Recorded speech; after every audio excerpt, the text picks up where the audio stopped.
दूसरा प्रश्न, क्या अंग्रेजी का शब्द सैल्वेशन और संस्कृत के मोक्ष, वैकुंठ और निर्वाण सब समानार्थी हैं? परम अर्थों में, अंतिम अर्थों में हां, प्राथमिक अर्थों में नहीं। पारमार्थिक अर्थों में हां, व्यवहारिक अर्थों में नहीं। व्यवहारिक अर्थों में तो फर्क है। सैल्वेशन का अर्थ होता है किसी और के द्वारा, इसलिए ईसाई सोचते हैं जीसस के द्वारा, स्वयं के द्वारा नहीं, किसी और के द्वारा। कोई आएगा कल्याण करता, कोई आएगा उद्धारक, मसीहा, उसके द्वारा मुक्ति होगी, तो सैल्वेशन। ये मोक्ष की सबसे निम्न धारणा है, क्योंकि दूसरे के द्वारा जो होगा वो तो मोक्ष होगा कैसे? दूसरे में ही उलझे उलझे तो संसार है, फिर भी उलझे दूसरे में। पहले पत्नी में उलझे थे, पति में उलझे थे, बेटे में उलझे थे, अब इससे छूटे तो मसीहा आएगा तो मुक्ति होगी। मुक्ति भी अपने हाथ में नहीं तो क्या, खाक मुक्ति। जब मुक्ति भी दूसरे के हाथ में है तो मुक्ति भी बंधन हो गई। फिर मसीहा आज मुक्त कर देगा और कल अगर मसीहा का दिल बदल गए, जो हाथ में दूसरे के है वो तुम्हारा नहीं, वो तुम्हारी मालकियत नहीं। ये मोक्ष की सबसे निम्नतम धारणा है कि दूसरा ये संसार के बहुत करीब है। इसलिए ईसाईयत बहुत ऊपर नहीं उठी। ईसाईयत का धर्म संसार के बहुत करीब है, इसलिए ईसाई पादरी, पुरोहित बिल्कुल सांसारिक है, उसमें कुछ धर्म की वैसी पारलौकिक गंध नहीं है जैसा बौद्ध भिक्षु में दिखाई पड़ेगी, हिंदू सन्यासी में दिखाई पड़ेगी, जैन मुनि में दिखाई पड़ेगी। वैसी गंध नहीं है, कुछ चूक रहा है। उसकी सैल्वेशन की जो धारणा है, मुक्ति की जो धारणा है, वो भी बासी और उधार है। दूसरा कोई करेगा तो बैठे हैं हाथ पे हाथ धरे, और जीसस आए और गए भी, और ईसाई सोचते हैं मुक्ति हो गई, जीसस के आने से मुक्ति हो गई, तो अब करने को कुछ बचे ही नहीं। इसलिए ये मुक्ति की धारणा मुक्ति में सहयोगी तो नहीं बनी, बाधा बनी। अब तो करने को कुछ है नहीं। अब तुम समझो, ईसाईयत की धारणा यह है कि अदम के कारण पाप हुआ, तुमने पाप भी नहीं किया, हद हो गई, तुम कुछ करोगे कभी कि नहीं? पाप भी अदम ने किया, सो उसका पाप तुम भोग रहे थे। फिर आए जीसस, उन्होंने पुण्य किया, अब उनका पुण्य तुम भोग रहे हो। तुम उधार ही उधार हो, नगद कुछ भी है तुम्हारे भीतर। पाप भी अपना नहीं, पुण्य भी अपना नहीं। यह बात बहुत गहरी नहीं है। आदम का पाप हमें क्यों पापी बनाएगा? आदम ने किया होगा, आदम समझे बूझे। इससे तो व्यक्तिगत आत्मा की हत्या ही हो गई। आदम कब हुआ? हुआ कि नहीं हुआ? पाप भी कोई बहुत बड़ा नहीं किया, पाप ऐसा किया जो करना ही था। ईश्वर ने कहा था कि इस बगीचे के ज्ञान के फल को मत चखना, और आदम ने चखा। कोई भी आदमी जिसमें थोड़ी भी हिम्मत हो यही करता। और फिर ज्ञान का फल छोड़ देने जैसा भी नहीं था। आदम ने जोखिम उठाई, उसने कहा हो पाप हो। कारण क्या रहा होगा? अगर हम आदम के मनोविज्ञान में उतरे तो हमें समझ में आएगा। आदम ऊब गया था, सुख ही सुख, सुख ही सुख, मिठाई ही मिठाई, मिठाई ही मिठाई, तो डायबिटीज पैदा हो जाती। तो आदम को डायबिटीज हो गई होगी। सुख ही सुख था, वहां दुख तो था ही नहीं कुछ। मोक्ष में उस ईश्वर के राज्य में सब सुख ही सुख था, पीड़ा तो कुछ थी नहीं। ऊब गया होगा, थक गया होगा। जितना आदमी सुख से थक जाता है उतना किसी और चीज से नहीं थकता। कुछ करने का जी होने लगा होगा, कुछ नए का स्वाद लेने का मन उठने लगा होगा, तो उसने जोखिम उठाई। वो उबा हुआ था, उसने कहा कि ठीक है, ज्यादा से ज्यादा इस स्वर्ग के बाहर ही निकाल दोगे ना, इस स्वर्ग में रखा भी क्या है। ये स्वर्ग एक तरह की गुलामी थी। जहां ज्ञान का फल खाने की भी आज्ञा ना हो, वो स्वर्ग क्या। और क्या आज्ञा दोगे जहां ज्ञान का फल खाने की भी आज्ञा नहीं। तो अदम राजी हो गया, उसने ज्ञान का फल खा लिया और स्वर्ग से निकाल दिया गया, क्योंकि ईश्वर बहुत नाराज हो गए। उसकी आज्ञा का उल्लंघन हुआ। ये ईश्वर न हुआ, साधारण बाप हुआ, जो छोटी मोटी आज्ञाओं के उल्लंघन से एकदम दीवाना हो जाता। अगर बाप भी थोड़ा हिम्मतवर होता है तो पीठ ठोंकता आदम की कि तूने ठीक किया बेटा, अब तू जवान हुआ। बाप को इंकार करके ही तो बेटा जवान होता है। जब तक बेटा बाप को इंकार नहीं करता तब तक तो दूध मुहा रहता है, तब तक जवान होते नहीं, दूध के दांत टूटे ही नहीं। जब तक बाप जो कहता है हां में हां भरता है, तब तक कहीं कोई बेटा जवान होता है। मनोविज्ञान से पूछो, मनोवैज्ञानिक कहते हैं जब बेटा नहीं कहता है बाप को, उसी दिन जवान होना शुरू होता है। तो अदम ने कुछ कसूर न किया, जवान हुआ। अदम को निकाल दिया, कसूर भी कोई बड़ा न था, सिर्फ अपनी प्रौढ़ता की घोषणा थी कि मैं अपनी जिंदगी अपने हाथ में लेना चाहता हूं। ज्ञान का फल खाने का मतलब क्या है? क्या मैं उधार नहीं जीना चाहता, तुम जानो और मैं बिना जाने जीऊं। बाप ने यही कहा था कि तुझे जानने की जरूरत क्या, मैं सब जानता हूं, तू सिर्फ मेरी मान और चल। यही तो सभी बाप कहते कि तुझे जानने की क्या जरूरत है, मैं तो सब जानता हूं, तू तो सिर्फ हमारी आज्ञा मान। लेकिन कौन बेटा ज्यादा देर तक इसके लिए राजी हो सकता है? उन बेटों को छोड़ दो जो गोबर गणेश है, उनका कोई मतलब भी नहीं है, वो है भी नहीं। आदम ने जो पाप किया करना ही था, जरूरी था, पाप था ही नहीं। आदम ने हिम्मत की जवान होने की। हर बेटे को करनी पड़ती, एक दिन हर बेटे को, हर बेटी को अपने मां बाप को इंकार करना पड़ता है। ये होना ही है, ये होना ही चाहिए। इसी से तो रीढ़ पैदा होती। इसको ईसाई कहते हैं पाप हो गया। ये भी खूब पाप हुआ। और दूसरा मजा ये कि पाप किसी ने किया जिसका हमें कोई लेना देना नहीं। हम सब उसका पाप भोग रहे हैं क्योंकि हम सब उसकी संतान हैं। ये भी अजीब बात हुई, बाप पाप करे और बेटा भोगे, बाप के बाप पाप करें और बेटा भोगे, तो फिर व्यक्तिगत आत्मा का अर्थ ही ना रहा। फिर व्यक्तिगत आत्मा का क्या मूल्य? फिर तुम हो ये कहने में क्या सार? तुम हो ही नहीं। हजारों साल पहले किसी आदमी ने कोई भूल चूक की थी, उसका पाप तुम्हारी आत्मा पर गहरा है, तुमसे कुछ लेना देना नहीं। जो तुमने भूल नहीं की उसकी जिम्मेवारी तुम पर नहीं हो सकती।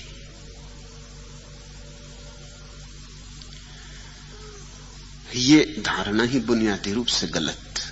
फिर इस गलत धारणा को ठीक करने के लिए दूसरी गलत धारणा पैदा करनी पड़ी कि जब पाप दूसरे का किया आदमी भोग रहा है तो फिर पुण्य भी दूसरे का ही किया आदमी भोगेगा। तो सारा मजा की कथा आदम से शुरू हुई, जीसस पे समाप्त हो गई। हमें कुछ लेना देना नहीं, हम सिर्फ दर्शक। पाप आदम ने किया, जीसस ने क्षमा मांग ली।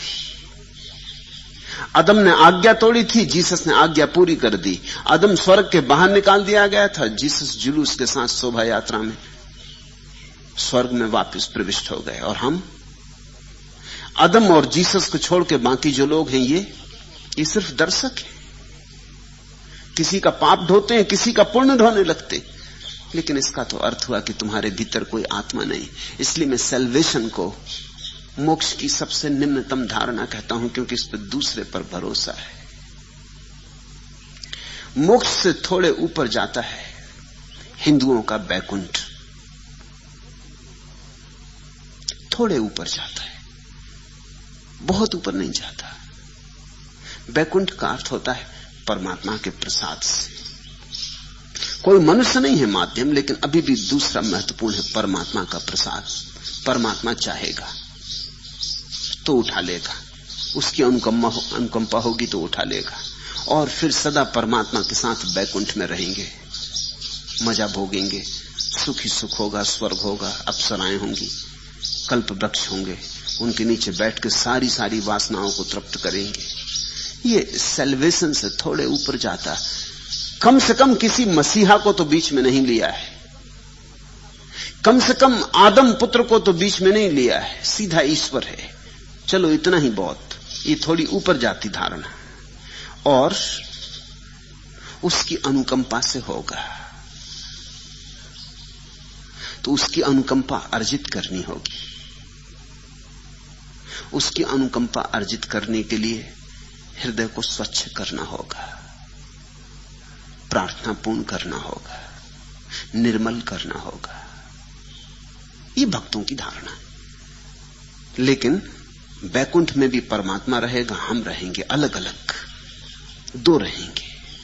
और जहां दो हैं वहां तक अभी बात बहुत ऊपर नहीं गई, क्योंकि जहां बात बहुत ऊपर जाएगी वहां तो एक बचना चाहिए।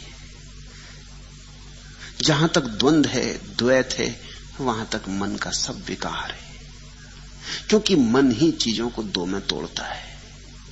जहां मन ही ना रहा वहां दो कैसे रहेंगे। इसलिए तीसरी धारणा है मोक्ष की। वेदांत, जैन, इनकी धारणा और ऊंची जाती। मोक्ष का अर्थ है दो ना रहे, एक ही बचा। हिंदू उस एक को कहते ब्रह्म। व्यक्ति की आत्मा, मनुष्य की आत्मा उसमें समा गई ब्रह्म में। हम खो गए, बूंद सागर में गिर गई और सागर हो गई, ब्रह्म बचा, ब्रह्म मात्र। ये हिंदुओं की धारणा, वेदांत की। जैनों की धारणा कि सागर बूंद में समा गया, परमात्मा हम में लीन हो गया, हम बचे, मैं बचा, आत्मा बची। हिंदुओं से जैनों की धारणा ऊपर जाती, क्योंकि मैं समा गया, मैं खो गया, परमात्मा बचा। तो इसका अर्थ यह हुआ कि फिर मैं था ही नहीं, परमात्मा ही था। खो तो वही सकता है जो रहा ही ना हो, मिट तो वही सकता है जो कभी रहा ही ना हो, सिर्फ भास होता था जिसका। तो मनुष्य की गरिमा को चोट पहुंचती। महावीर ने मनुष्य की गरिमा को चोट नहीं पहुंचने दी। उन्होंने कहा मनुष्य की गरिमा को चोट जो धर्म पहुंचा दे वो मनुष्य को गुलाम बना देगा। मनुष्य की गरिमा अपरिसीम है, आखिरी है। तो आत्मा ही परमात्मा हो जाती, लीन नहीं होती परमात्मा में, परमात्मा बन जाती। जैसे बूंद में सागर उतरता है। बूंद का सागर में उतरना तो साधारण सी बात है, समझ में आ जाता है। लेकिन बूंद में सागर का उतरना बड़ी असाधारण घटना है। तो सिर्फ आत्मा बचती है मोक्ष में, शुद्ध आत्मा बचती है, निर्मल ज्योति बचती चेतना की, कोई दूसरा नहीं। फिर निर्वाण, निर्वाण बौद्धों की धारणा है, वो सबसे ऊपर की धारणा है। फिर उसके पार कोई धारणा कभी नहीं गई। निर्वाण का अर्थ है न तो परमात्मा बचता, न मैं बचता, कोई भी नहीं बचता, शून्य बचता है। क्योंकि बौद्ध कहते हैं अगर परमात्मा बचा और मैं न बचा तो दो तो ना रहे, एक रहा। अगर मैं बचा, परमात्मा ना बचा तो भी दो ना रहे, एक रहा। लेकिन जब तक एक है तब तक दूसरा भी किसी न किसी भांति मौजूद रहेगा, क्योंकि एक का कोई अर्थ ही नहीं होता दो के बिना। जब दो खो गए तो एक भी खो जाना चाहिए। एक का क्या अर्थ है? अगर हम कहते एक तो तत्क्षण दो का ख्याल आता है, एक कहते ही दो का ख्याल आता है। क्या तुम ऐसा कर सकते हो कि कोई एक कहे और तुम्हें दो का ख्याल ना आए? इसलिए तो वेदांतियों ने एक अनूठा ढंग खोजा। वो ऐसा नहीं कहते कि परमात्मा एक है, वो कहते हैं परमात्मा अद्वैत है, दो नहीं। सीधी बात को कि एक है सीधा नहीं कहते, क्योंकि एक कहने से तो दो का ख्याल आता, तत्क्षण ख्याल आता है। एक का तो कोई अर्थ ही नहीं होता दो के बिना। सोचो, अगर एक ही है तो उसको एक भी कैसे कहोगे? दो होने चाहिए तो ही एक में कोई अर्थ हो सकता है। तो हिंदू कहते हैं दो नहीं है, लेकिन बौद्ध कहते हैं चाहे तुम एक कहो चाहे तुम दो नहीं कहो, ये कितनी ही चालाक तरकीबें निकालो, कितनी होशियारी करो, इससे कुछ फर्क नहीं पड़ता। अगर एक है तो दो बचते हैं, अगर तुम कहो दो नहीं तो भी एक की ही धारणा रह जाती, और उस निराकार दशा में न एक है न दो है, वो संख्यातीत, संख्या के बाहर। तो संख्यातीत तो एक ही चीज है, शून्य। शून्य मात्र संख्या के बाहर है। शून्य एक है कि दो कि तीन कि चार कि पांच? शून्य तो सिर्फ शून्य है, न एक न दो न चार न पांच। इसलिए शून्य के जो अर्थ लगाने हो लग जाते हैं। एक पर रख दो शून्य तो 9 के बराबर हो जाता है, 2 पर रख दो शून्य तो 18 के बराबर हो जाता है, 3 पर रख दो शून्य 27 के बराबर हो गया। शून्य में कुछ है ही नहीं, शून्य तो बस शून्य है। शून्य तो दर्पण जैसा है, जो सामने ले आओ उसी को झलका देता है। लाल रंग आया, दर्पण लाल हो गया, पीला रंग आया, दर्पण पीला हो गया। आदमी दिखा, दर्पण में आदमी दिखने लगा। आदमी गया, कोई ना रहा, दर्पण खाली हो गया। शून्य तो दर्पण है। तो बुद्ध ने निर्वाण शब्द चुना। बुद्ध के एक एक शब्द बहुमूल्य। उन्होंने जो श्रेष्ठतम हो सकता है, अंतिम हो सकता है, उस पर जैसी उनकी पकड़ है वैसी किसी की भी पकड़ नहीं। तो निर्वाण आखिरी धारणा है, कोई नहीं बचता। इससे तुम डरोगे भी, इसलिए निर्वाण से बहुत लोग प्रभावित नहीं होते। कोई नहीं बचता तो फिर सार क्या? तुम बचना तो चाहते हो, तुम ये चाहते हो कि आनंद तो हो, जरूर हो, लेकिन मैं भी तो रहूं, नहीं तो फिर आनंद होने का भी क्या सार है? और बुद्ध कहते हैं तुम जब तक हो तब तक दुख रहेगा। तुम दुख, ये मैं की धारणा ही दुख है। जहां तुम नहीं रहे वहीं आनंद है। अब ये थोड़ा कठिन हो जाता है, हो ही जाएगा। उतनी ऊंचाई पर जब बातें पहुंचती हैं तो कठिन हो जाती, तर्कातीत हो जाती, बुद्धि की पकड़ में नहीं आती, बुद्धि के हाथ से फिसल फिसल जाती। ये चारों शब्द अलग अलग हैं, लेकिन मैंने कहा व्यवहारिक अर्थों में, पारमार्थिक अर्थों में अलग अलग नहीं है। चाहे कोई सल्वेशन के मार्ग से जाए, चाहे कोई बैकुंठ के मार्ग से जाए, चाहे कोई मोक्ष के, चाहे कोई निर्वाण के, अंततः निर्वाण में ही पहुंच जाएगा। क्योंकि जो आखिर तक नहीं ले जाते उनके आगे तुम्हें मंजिल बनी रहेगी, तुम्हें लगेगा भी मंजिल बाकी है, थोड़ा और चलना जरूरी। निर्वाण के आगे कुछ शेष नहीं रह जाता, शून्य के आगे क्या शेष है? इसलिए ध्यान में तो निर्वाण रखना। हां, चलने की तो अपनी अपनी मजबूरी है। अगर तुम्हें निर्वाण अभी पकड़ में ना आता हो तो साल्वेशन से चलो, कोई हर्जा नहीं। वहीं से सोचो कुछ तो किया, संसार से थोड़े तो हटे, एक कदम सही, थोड़ा धर्म का विचार तो जन्मा, थोड़ी धर्म की लहर तो उठी, चलो वहीं से सही। यही सोच के चलो कि क्राइस्ट मुक्ति देंगे, चलो मुक्ति की भाव तो उठा, मुक्त होना चाहिए, ये प्यास तो उठी। फिर ये प्यास धीरे धीरे बढ़ेगी तो तुम्हें लगेगा कि साल्वेशन की धारणा काम नहीं करती, तब शायद बैकुंठ की धारणा तुम्हारे पकड़ में आ जाए, तो फिर बैकुंठ की धारणा से चलना। एक दिन तुम्हें यह समझ में आएगा कि बैकुंठ भी ठीक, लेकिन यह भी संसार का ही विस्तार मालूम होता है, थोड़ा सूक्ष्म लेकिन है संसार का ही विस्तार। वही सुख थोड़ी बड़ी मात्रा में, वही स्त्रियां थोड़ी ज्यादा सुंदर, वही वासनाएं लेकिन कल्प वृक्ष के कारण पूरी होने लगी। अब पहले मेहनत करके पूरी होती थी, अब मुफ्त में पूरी होने लगी, लेकिन बात वही की वही है। तो फिर तुम सोचोगे मोक्ष की बात कि अब तो सब छोड़ के ध्यान में डूब जाएं, फिर एक घड़ी आएगी जब तुम पाओगे, जब ध्यान के आखिरी शिखर पर पहुंचोगे, तब तुम पाओगे सब तो गया, ये मैं का जो भाव बच गया यही कांटे की तरह चुभ रहा है। अब उस दिन तुम ये कांटा भी छोड़ दोगे और निर्वाण घटित हो जाएगा। इसलिए तुम जहां हो वहीं से चल पड़ो, कोई चिंता नहीं। लेकिन अगर वो मंजिल बहुत दूर की मालूम पड़े और उतने दूर का शिखर तुम्हें दिखाई ही ना मालूम पड़े, तो फिर जो तुम्हें दिखाई पड़े अभी उसको व्यवहारिक लक्ष्य बना लेना। जो पास की पहाड़ी हो उसको चढ़ना शुरू कर देना, लेकिन ख्याल में रहे कि एक दिन गौरी शंकर पर चढ़ना, उससे कम में राजी नहीं होना। तीसरा प्रश्न, ऐसा कहा जाता है कि हम स्त्रियों के